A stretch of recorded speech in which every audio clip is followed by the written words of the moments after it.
This is William Michael of the Classical Liberal Arts Academy, and in this video, I would like to provide students who are working through Chapter 2 of Porphyry's Introduction with some help. In the Classical Liberal Arts Academy, this chapter is studied in Lesson 2 of our Classical Reasoning 1 course. In the first chapter, in the first lesson, I explained who Porphyry is and what the purpose of this introduction is. I explained that the study of Aristotle is historically known to be very difficult, and it was a test of men's intelligence if they were able to study the works of Aristotle and understand them without much help. We know that St. Augustine was an example of such a man. But Porphyry, being a teacher and wanting to help students of his own centuries later, explained that there was a reason why the writings of Aristotle were difficult to understand, and it had to do with the use of 5 key terms. 5 key terms that were used throughout ancient philosophy and throughout the writings of Aristotle, which were the cause of confusion. And he said in chapter 1 that these 5 terms were genus, difference, species, peculiarity, and accident. These 5 terms, he says, are a cause of difficulty, a cause of confusion. And unless we can understand the right meaning of these terms in Aristotle's writings, we're always going to be confused. Now, this is one of those issues where for modern students, it's hard for us to understand this because we take dictionaries for granted. In the Classical Liberal Arts Academy, we subscribe to the Oxford English Dictionary, which all of our students make use of. Any time that there's a word I'm not sure of, I just hop online, go to the Oxford English Dictionary, and roll through the history of definitions and usages for that word. We take that sort of clarity in language for granted. In modern law, all terms are defined before anything's even discussed in the laws. We're very careful at this point in history, at least when it comes to formal academics and professional studies, we're very careful to define terms and make sure things are clear. And it's a characteristic of the common uneducated people that they don't do these things. But in the ancient world, even wise men struggled to use words consistently because there was no printing press, there was no Oxford English Dictionary available in every language, and most of the understanding of important words had to be drawn from the context. We call this vocabulary in context. It's an important skill, but one that's very difficult. And so when men are reading different philosophers, they're reading Pythagoras, and they're reading Plato, and they're reading Aristotle and others, and these different philosophers may be using the same words, but they don't necessarily mean the same thing. They may have the same vocabulary, but it's as if they're using different dictionaries. And so this could be a source of confusion and a hindrance to study and progress in philosophy. So Porphyry sets out in this introduction to clarify this. As a good teacher, he seeks to clear up this confusion and make the path straight before his students. And so after explaining what he believes to be the cause of the confusion in studying Aristotle, he gets started here in chapter 2, right into the meat and potatoes of this introduction. And so I'd like to pick up and read through chapter 2 and make some simple comments, but try to keep comments to a minimum. I think that when this introduction is simply read with decent expression and clarity, much of the confusion goes away. It's very difficult to read something on your own that you're unfamiliar with for the first time. So let me read through it for you, and I'll stop occasionally and provide what I think is some helpful commentary. So let's read chapter 2 of Porphyry's introduction. Getting started with this treatment of the problem, Porphyry begins and says, "It seems that neither genus nor species is simply denominated."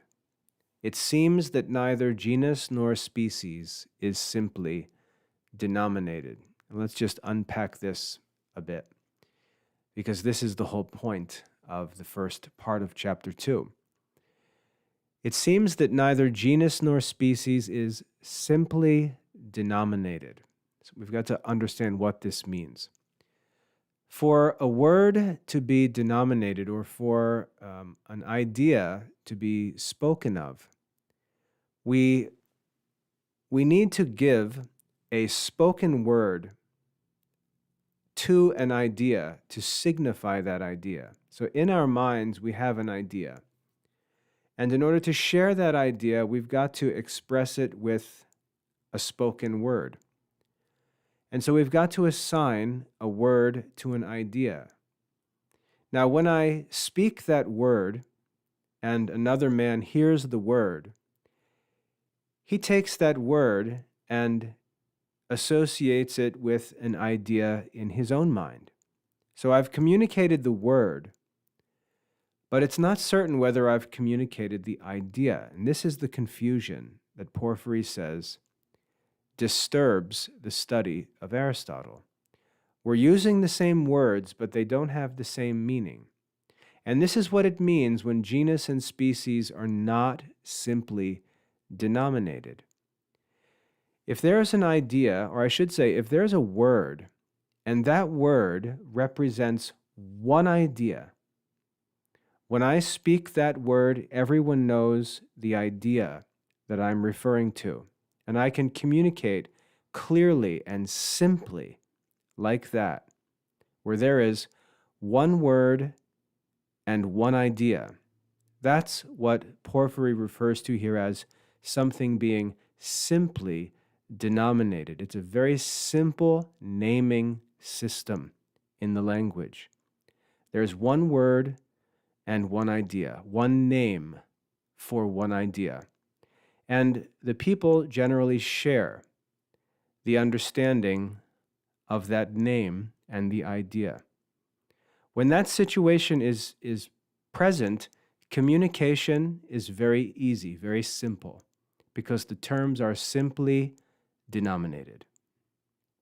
However, when one word may be known among men to signify a number of different ideas, or one word spoken to different people may represent different ideas to them, then we do not have simple denomination, but we have a multifarious denomination. I think that's the word that we'll see Thomas Taylor use in the translation. And when that situation is present, we have confusion. It's like the Tower of Babel. It's difficult for us to speak. It's difficult for us to explain things, to understand one another, and confusion spreads among the people. And notice what Porphyry does here. He models for us the work of a good teacher to identify by his own study, to identify the cause of the problem. He's like a physician, well, at least an old-fashioned physician. He works to identify the cause of the problem, and then he provides the remedy for that cause. So he says, the first thing I'd like you to notice is that neither genus nor species is simply denominated. So there is confusion concerning these words. And what he's going to do is show us and prove to us so that we can become aware of it. He's going to show us how these words are used in a number of different ways. And we'll see how this can cause confusion, especially when we start reading Aristotle, and Aristotle uses these words, genus and species. Remember in the first chapter, Porphyry said, "In what manner the ancients, and especially the Peripatetics, discussed these subjects, I will endeavor to show you." So what Porphyry is seeking to do here is to say, look, these words have been used in a number of different ways.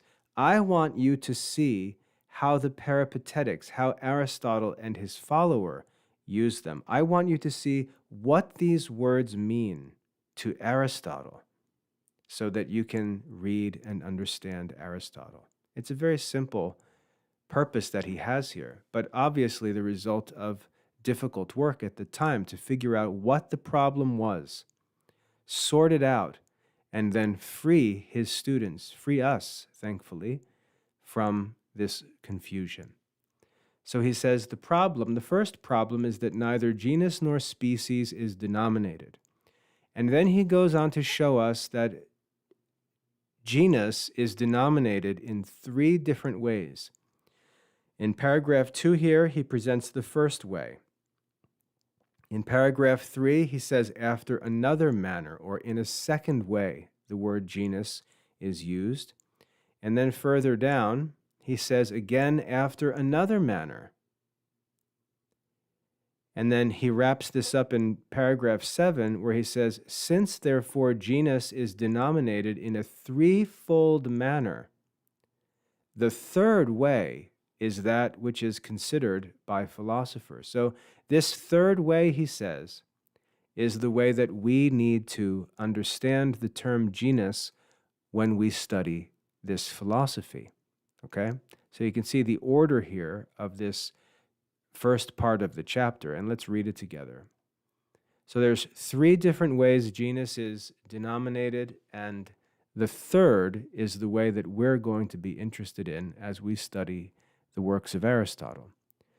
First, a collection of certain things subsisting in a certain respect with reference to one thing. That's a mouthful, but you've got to keep that whole phrase there in mind. A collection of certain things subsisting in a certain respect with reference to one thing. Keep that all together. Subsisting in a certain respect with reference to one thing. Notice it's referring to a collection. So it's a collection of things that subsists in a certain respect with reference to one thing and to each other. That collection is called a genus. And he gives us an example. According to which signification, the genus of the Heraclidae is denominated from the habitude of one thing. Now, there's a lot of vocabulary in here, and I want you to realize that if you read carefully, it's not difficult to make sense of the vocabulary. You don't need to look up 1,000 words. You need to read carefully, and as I said before, you need to use vocabulary in context. This word habitude is unfamiliar. We don't use this word in modern English. We're told that the genus of the Heraclidae is denominated from the habitude from one thing. The habitude is simply referring back to this subsistence in a certain respect with reference to one thing. That's what habitude means. There's a certain quality that all the members of this group have, and that quality relates them all to one thing. And he says, I mean from Hercules. And just to clarify this language here, we see the word Hercules, which is the Roman translation or Roman name for the famous god, but the Greek word is Heracles. Heracles, not Hercules. Heracles. So when we look at this word Heraclidae, what this word means is the sons of Heracles. Like in the Bible, we refer to the sons of Abraham and the sons of Jacob and Isaac and so on. That idea of a group of people who form a collection of certain things that are identified and named as a genus or a family or a race, whatever word you'd like to use, because they have a relationship existing between them that causes this collection to be recognized. They subsist in a certain respect with reference to one thing, namely to their father. They're the sons or the children of Heracles. So he says, according to this use, the genus of the Heraclidae, there's an example. This is denominated as a genus from the habitude from one thing, from Hercules, and the multitude of those who derive in a certain respect, alliance from him. So there's a relation between the members of the collection or the group and the source of that collection. And there's also a relationship that exists between all the members in that they are all connected to that one unifying person or thing. They derive a certain alliance from him. And they are denominated according to abscission or cutting away from other genera. So that's the first use of the term genus. After another manner also, the principle of generation of everyone is again denominated genus. So the principle of generation is another meaning signified by the term genus, whether from the generator or from the place in which someone is born. Hence we say that Orestes derived his genus from Tantalus, but Hyllus from Hercules. And again we say that Pindar was by genus a Theban, meaning he was from Thebes, but Plato was by genus an Athenian, for country is a certain principle of generation of everyone, in the same manner as a father.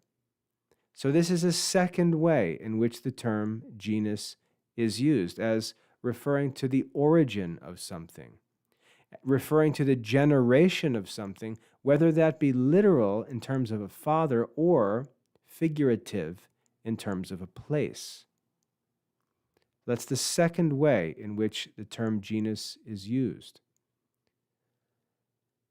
This signification appears to be one that may be easily adopted, for those are called Heraclidae, who derive their origin from the genus of Hercules, and Cecropidae, who derive it from Cecrops, and also those who have an affinity or likeness to these. The first genus is denominated that whence or from which the principle of generation of anyone is derived.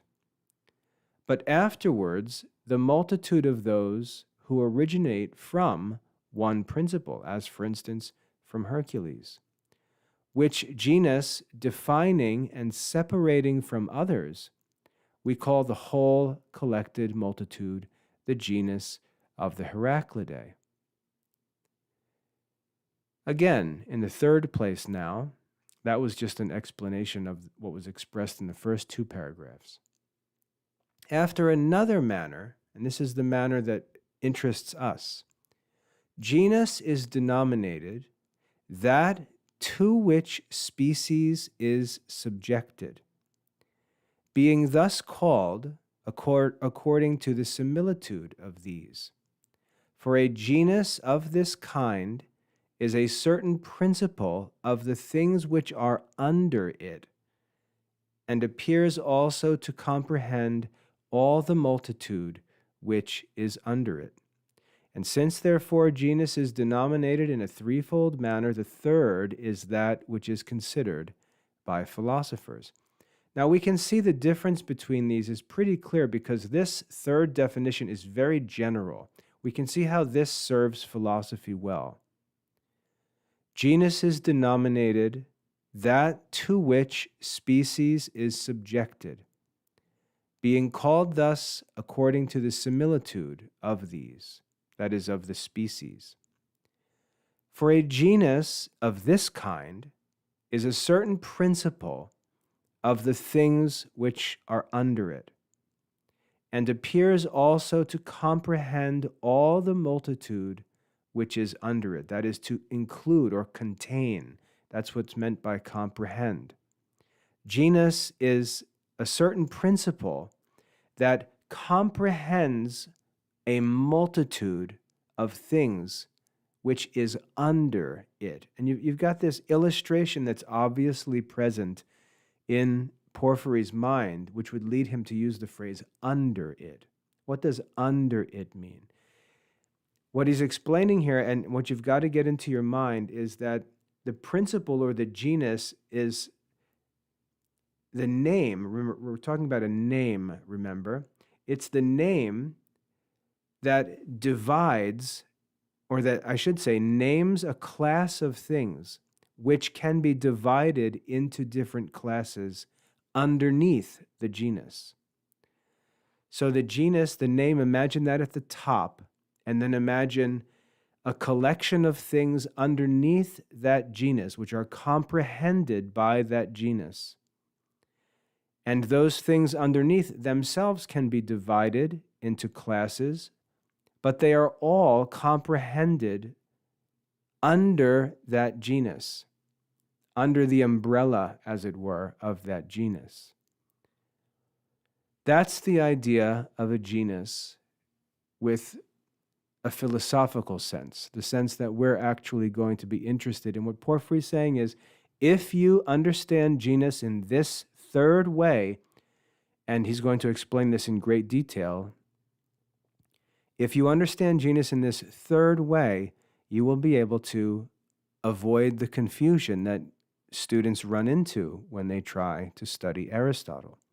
So we're going to understand genus in this third way. And as I said, he's going to explain this in much more detail. So don't get nervous if things aren't clear yet. All that you should understand at this point is, first of all, he said, a cause of confusion is the fact that the terms genus and species are not used simply, but they're used to identify a number of different ideas. And then he explains the three common uses for the term genus and says, this third one is the one that interests us. And he says that there in paragraph 7. Paragraph 8, which also describing they, that is, remember he's referring to how these terms were used by the ancients and in particular by the Peripatetics. He says, which also describing, they explain when they say that genus is that which is predicated of many things, differing in species, in answer to the question, what a thing is. So here we've got an even clearer peripatetic or philosophical definition of this term genus. And I shouldn't really use the term definition. You'll notice he uses the word describing. The reason why it's important in philosophy to distinguish between a definition and a description. A definition identifies the genus and difference of a thing. That's what a definition is. And we'll look at that as we get into the organon. So if I ask you, what is a cat? And you want to give me the definition, you need to identify the genus to which the cat belongs and the difference which separates it from the other things in that genus. But if you start describing the cat, if you say a cat is an animal that kills mice and has whiskers and claws and lives in a house, it's a domesticated animal, you're describing a cat, not defining a cat. And notice that Taylor is careful here to use the term describing, which is helpful. We need to make sure we distinguish these two ideas, defining things and describing things. So they also describe this idea, this philosophical idea of genus, when they explain that genus is that which is predicated of many things, things which differ in species, in answer to the question, what a thing is, or the question, to say it directly, what is this?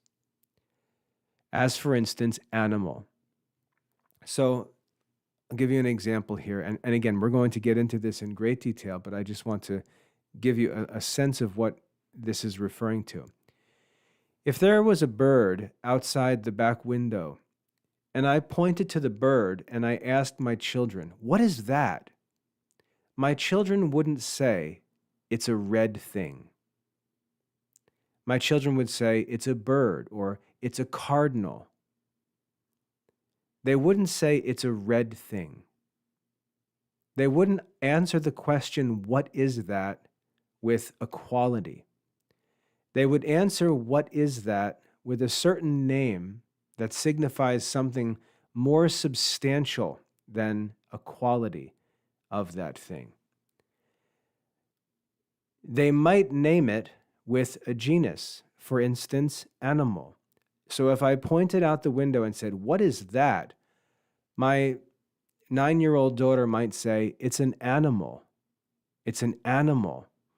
And she would be identifying a genus for that creature. She would say it's an animal. She would identify a genus. One of my older children might be able to name the species and say, that's a cardinal. And so you can see that both of them are answering a question, what is that? But they're answering it at different levels. My daughter answered it at the level of genus when she said, it's an animal. And another might answer, with more detail that drills down from the genus down into the level of species to name what that thing is. But notice that the question was, what is that? What is that? And genus answers the question, what is that? In the way that animal answers the question, what is that, when I point to a bird out the back window. We're going to see that species also answers the question, what is that? So there's going to be some confusion. And this is what distinguishes genus from species. But it's important to note that they both answer the question, what is that? Which we would not answer with a quality or a number. If there were 2 cardinals on the back deck, for example, and I asked my kids, what is that? They wouldn't say, it's 2 things, Dad. They wouldn't identify the quantity in answer to the question, what is that?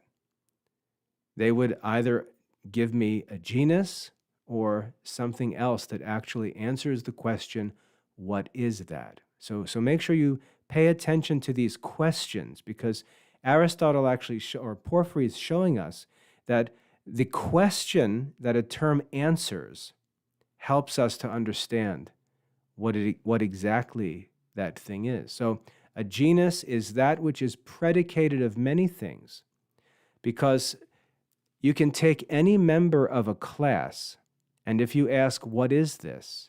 The genus answers that question. So the genus can be predicated of many things, of all of the things comprehended by that genus.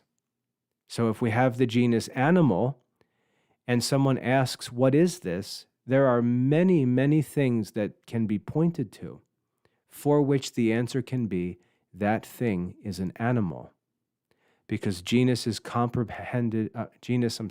predicated of many things.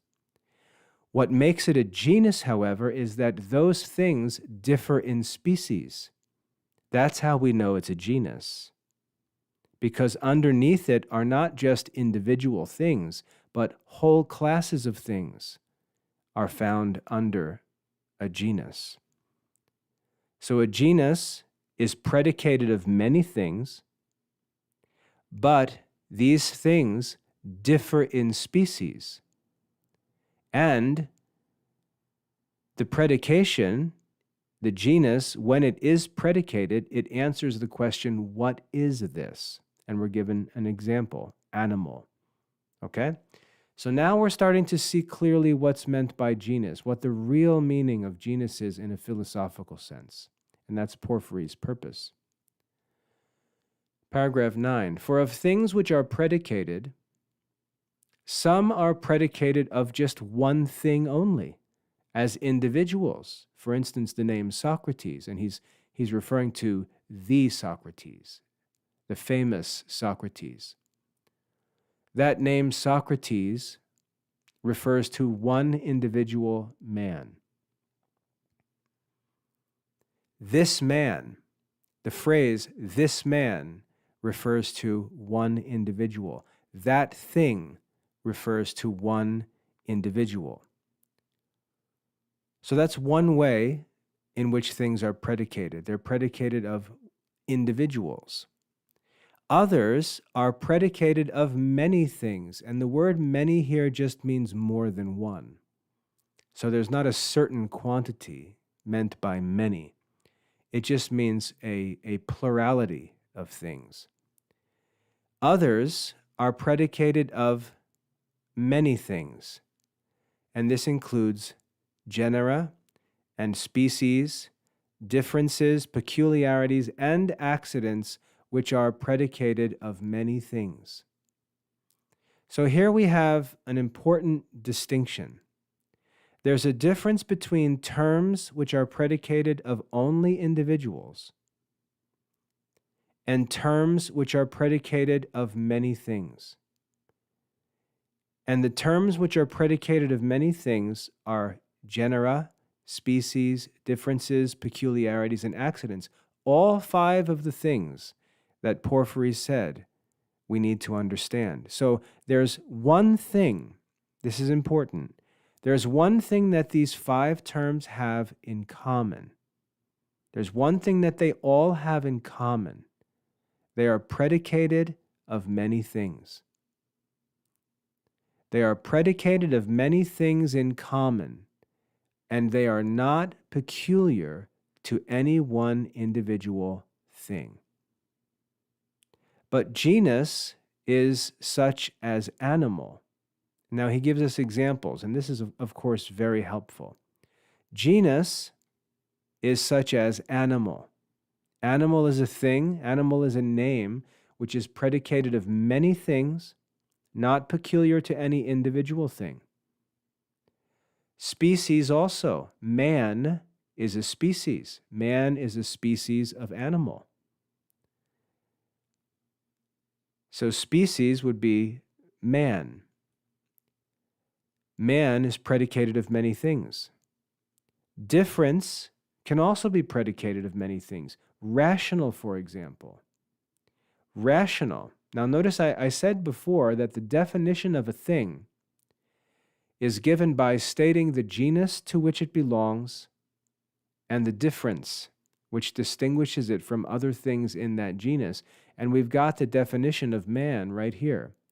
We've got man belongs to the genus animal. And what distinguishes man from all other animals is that man is rational.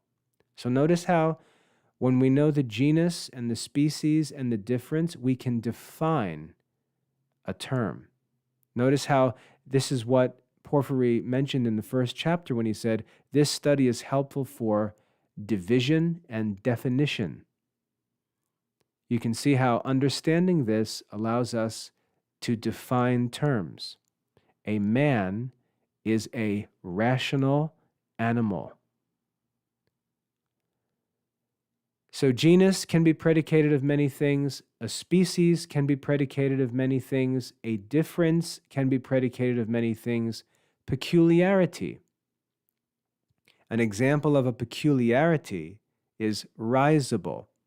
And this word risible means able to laugh. Some say able to smile. The ability to laugh is a peculiarity. What does that mean? And again, we're going to get into this in detail, but I would just like to give you a preview as we go along. A peculiarity is a characteristic that belongs to something uniquely, but it doesn't actually define that thing. It's unique to that thing, but it's not defining. And when I say defining, I mean it's not a difference. It's not a quality that separates it from other things. So, for example, man is risable. Risable does not define man. It's not something that's essential to that which actually identifies him as a unique species and separates him from other animals. That would be rational. But risible is a significant quality in man that does make a distinction. And therefore, it's a peculiarity. It's something peculiar to man. And then lastly, accident. An accident is anything that can be predicated of many things, of more than one thing, but is not a genus, a species, a difference, or a peculiarity. So the easiest way to identify an accident, if I were to ask you, what is this? Is it an accident? Is it a difference? Is it a peculiarity? It's very easy to identify genus, species, difference. Easier to identify peculiarity. But sometimes it's confusing, and the easy way to identify an accident is just to say it's not a genus, it's not a species, it's not a difference, it's not a peculiarity. What's left? Accident. What's the common characteristic of all 5 of these terms? They are all predicated of many things. And we're given 3 examples here. The white, or a white thing. So if I were to point at something and say that is a white thing, the term white or white thing is predicated of many things. The black, likewise, predicated of many things. It's not a peculiarity. It's not a difference. It's not a species. It's not a genus. It's a characteristic that is none of those other 4. And to sit, it might be better to translate that as sitting. Sitting. Considered as a substantive, sitting. This is an accident because a man can sit and then a man cannot sit. So it's a quality that may be true in one. I use the word quality loosely, and we'll see why later. But a man may be sitting at one time and that predication be true and that predication be false at another time. A peculiarity, on the other hand, can never be false. It's true of a man always to be risible. Not to be laughing, that's an accident, but to be able to laugh is a peculiarity. To be rational is a difference. But to be reasoning right now, or to be reasonable in what was just said, is not necessarily true. That would be an accident. So here he gives us an explanation of what these 5 things have in common. And then he gives us examples of them that help us to begin to see why this is important. Notice that each of these is used as a predicate to say something about a subject, but what we're saying, though we can say many different things about one subject, the things that we say about a subject are different kinds of things. And this is what he's drawing our attention to.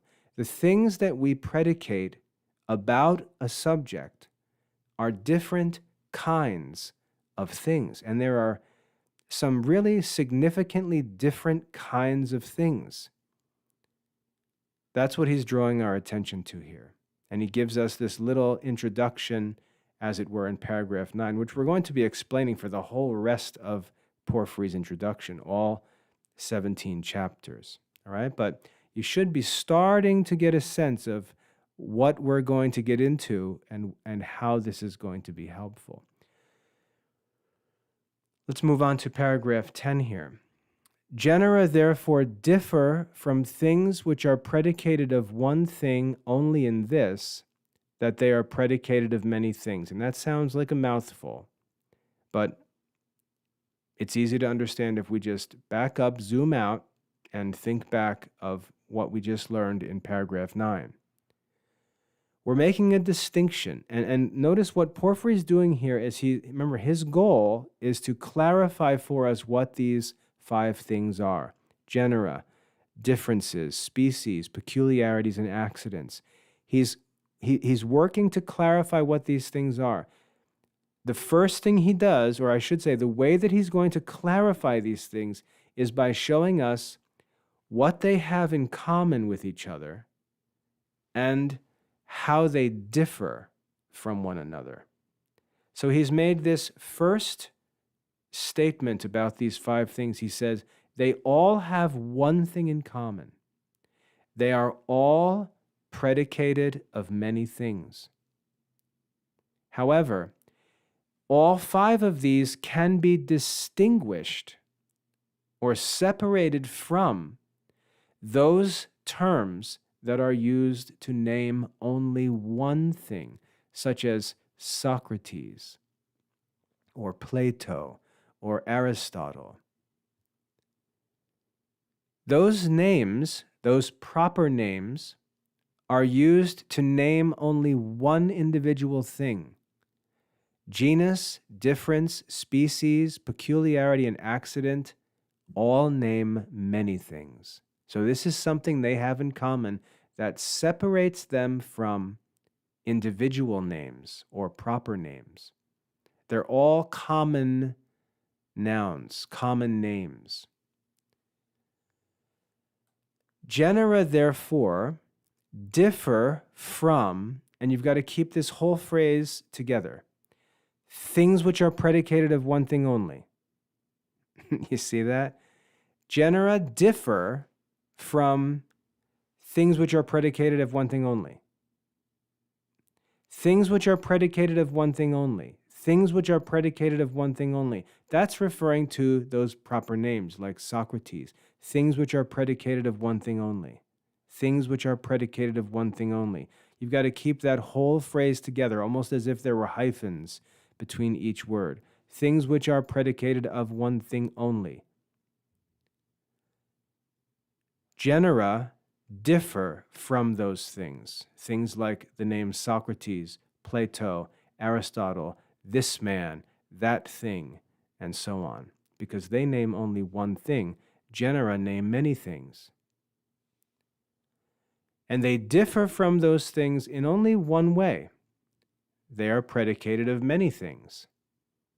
So the difference between genera and individuals is that genera are predicated of many things. So there's a distinction. Paragraph 11.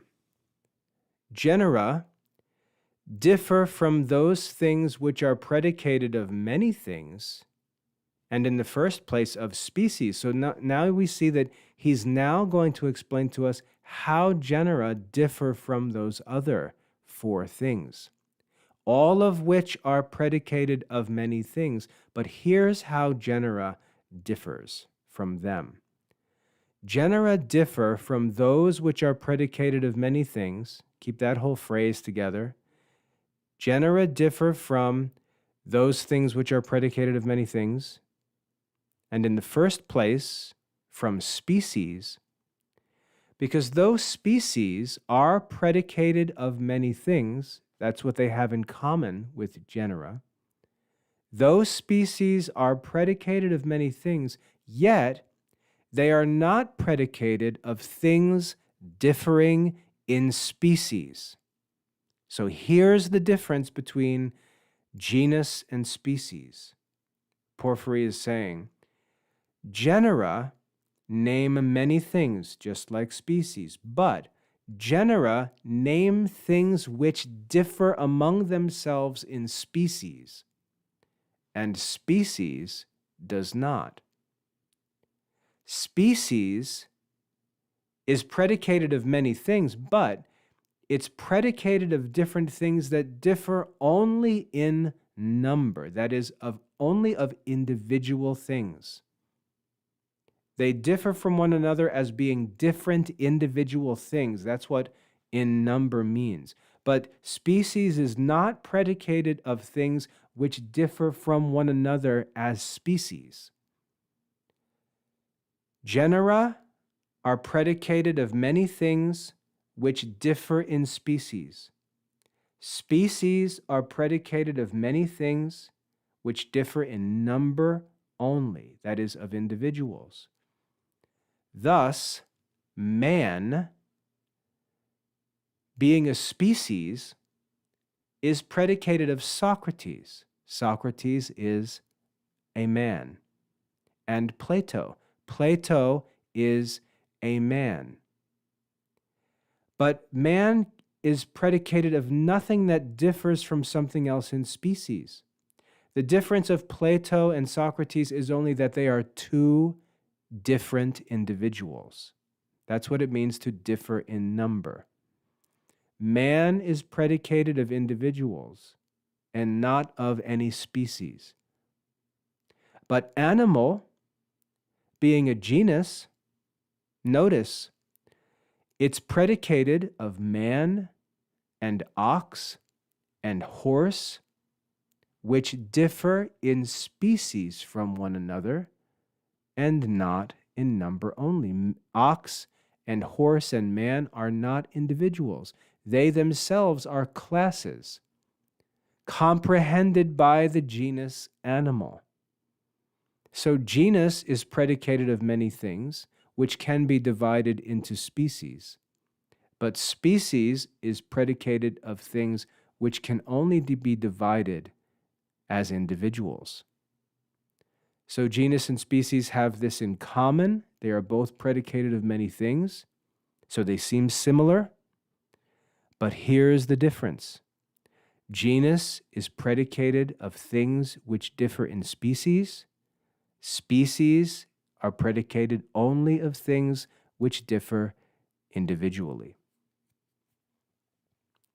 So notice how he shows us what they have in common, genus and species, and he shows us how they differ. So in our minds, we can separate these two terms and now understand them clearly. In paragraph 12, notice what he does. He says, okay, now that we understand how genus and species differ, let's now clarify how genus and peculiarity differ. We know what they have in common. They're both predicated of many things. But here's what causes them to differ. Genus differs from peculiarity in this, that peculiarity is predicated of one species alone, of which it is the peculiarity, and of the individuals under that one species. Thus, risability, the ability to laugh, is predicated of man alone and of the individuals of the human species. But genus is not predicated of just one species, but of many things that differ in species. So here we have a clear distinction between genus and peculiarity. What do they have in common? They are both predicated of many things. What's different about them? Peculiarity is predicated of many things, but they all belong to only one species. Genus is also predicated of many things, but they differ in species. Paragraph 13. I think you can probably start to feel the order in this introduction and what Porphyry as this master teacher is doing to help us to clarify and get rid of this confusion. This is the work of a master teacher. Paragraph 13, notice what he does here. He says, okay, we've explained how genus differs from species. We've explained how genus differs from peculiarity. Now let's continue and see how genus differs from difference. Farther still, genus differs from difference and from accidents which are common, because though differences and accidents which are common, and he's got this phrase to be kept together, accidents which are common accidents. Accidents which are common. Notice that that's a single idea. It's 4 words, but it's those 4 words are the names of one idea that he's presenting. Make sure you keep them together. Genus differs from difference and from accidents which are common, because though differences and accidents which are common are predicated of many things, and they differ in species, yet, here's the difference, they are not predicated in answer to the question, what is this? But they are predicated in answer to the question, what kind of a thing is this? So differences and accidents are like genus. They are predicated of many things differing in species. But here's the difference. They answer to a different question than genus. Genus is the answer to the question, what is this?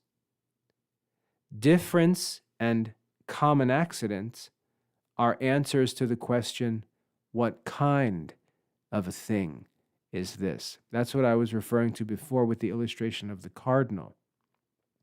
If I say, what is that? And someone yells, it's a red thing. That's actually the wrong answer to the question. There's a number of different answers that would be acceptable. It's an animal. It's a bird. It's a cardinal. Those are all good answers. But the answer, it's a red thing, is a bad answer, because I didn't ask what kind of thing is that. I asked, what is it? I asked a different kind of question. Differences and accidents answer to the question, what kind of a thing this is, and that's what distinguishes them from genus. For certain persons inquiring what this is, of which these things are predicated, we answer, it is genus. But we do not answer that it is differences and accidents, since these are not predicated of a subject in answer to the question, what is this? But rather in answer to the question, what kind of a thing is this? For when anyone asks what kind of a thing man is, notice not what is man, but what kind of a thing is man, we say that he is a rational being. That is the difference. And in answer to the question, what kind of a thing is a crow? We say a crow is black. That's an accident, a common accident. Rational is difference, but black is accident. But when we ask, what is man? We answer, man is an animal. Animal is the genus of man. So I hope you can see how he's made this distinction. And I know that as we've gone through that, it's probably starting to come together for you. So you're going to need to go back and reread it, knowing now what he's doing in these passages so you can see it come together very clearly. But I think I can say confidently that you can see at this point, if you've been following along with me, you can see what Porphyry is doing here and how helpful it truly is. Let's keep going here. Paragraph 14. Hence, because genus is predicated of many things. It is separated from individuals, which are predicated of one thing only. So he's reviewing here. Genus is predicated of many things. It differs from individuals because they are predicated of only one thing. But because it is predicated of things differing in species, it is distinguished from things which are predicated as species or as peculiarities. And because it is predicated in answer to the question, what is this? It is separated from differences and from common accidents, each of which is predicated of those things of which it is predicated, not in answer to the question, what is this? But in answer to the question, what kind of a thing is this? Or in what manner, in what way does this subsist? And he then concludes here in paragraph 17 and says, the above-mentioned description, remember why that's important, the above-mentioned description of the conception of genus contains nothing superfluous and nothing deficient. In other words, I haven't said anything that didn't need to be said, and I haven't left anything out. That's everything you need to know about the conception of genus. And this, at this point in chapter 2, we need to make a division, because beginning in paragraph 18, he takes up the topic of species. So those first 17 or so paragraphs, he's really been focused on genus. He's really been focused on comparing genus with the other predicables. And just so you know, these 5 things that we've been talking about, genus, difference, species, peculiarity, and accident, together they're referred to as the predicables, or things that are able to be predicated of a subject. That's what a predicable is. So in the first 17 paragraphs, he's dealt with genus and compared and contrasted it with the other predicables. In paragraph 18 and down to the end of chapter 2, he's going to do the same for species. So since we're already at 57 minutes or so, I'm going to stop this video here. We're going to stop at paragraph 17. I recommend that you go back and read through the first chapter and the first 17 paragraphs of the second chapter and make sure everything is crystal clear. You can obviously watch the video again, replay things, ask any questions you have, but work so that what we've read so far is clear and we can move on into paragraph 18 and start to learn about species. I hope that's helpful. Again, if there's anything in here that's not clear, if I was to say, what's one thing that might not be clear? When you go back up, and I'm sorry for scrolling, but when you go back up here to these first few paragraphs where he's explaining the 2 ideas or 2 uses of genus which we're not interested in, that can be a little confusing. And I don't want to spend too much time getting into all of that because the conclusion is just, we don't care about that.